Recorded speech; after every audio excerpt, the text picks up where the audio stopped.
Низа реакции од политички партии и издруженија стигнаа денеска, ден по присуството и настапот на претседателот на Република Српска Милорад Додик на свечената Светосавска академија вчера вечер во Скопје.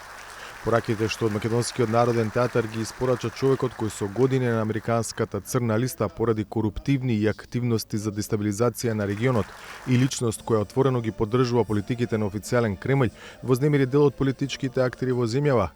Критиките се зошто и како Додик воопшто добил покана за настанот на кој меѓу другото присуствува и премиерот и лидерот на опозицијата.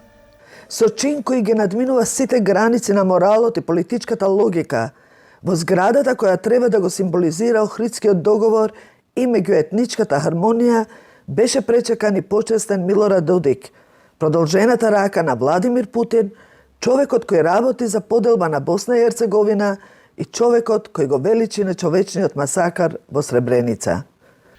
Реагираат и од Бошњачкиот демократски сојуз прашувајќи како вице-премиерот и министер за односи меѓу заедниците Иван Стојлковиќ го удостоил Додик во неговиот кабинет.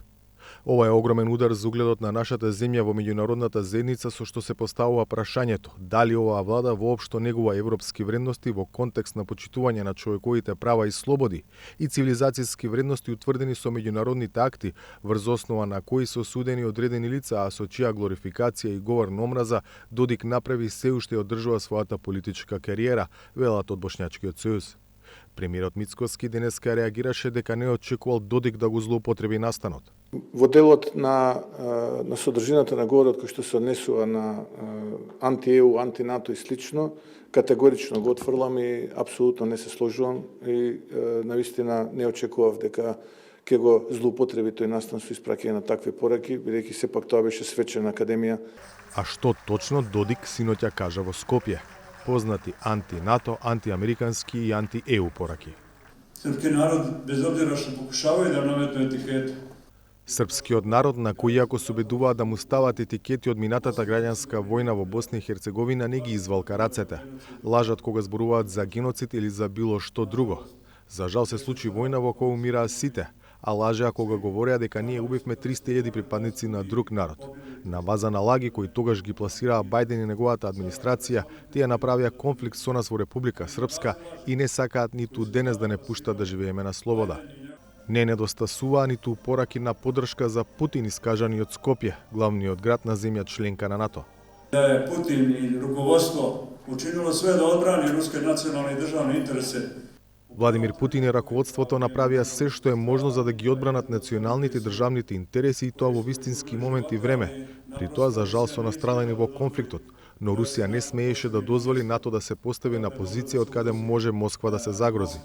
Ние го почитуваме изборот на Македонија и политичките насоки по кои се движи, но ние Србите, по бомбардирањето од страна на НАТО, не можеме да бидеме членки на Алијансата, ниту Србија, ниту Република Српска тоа го сакаат.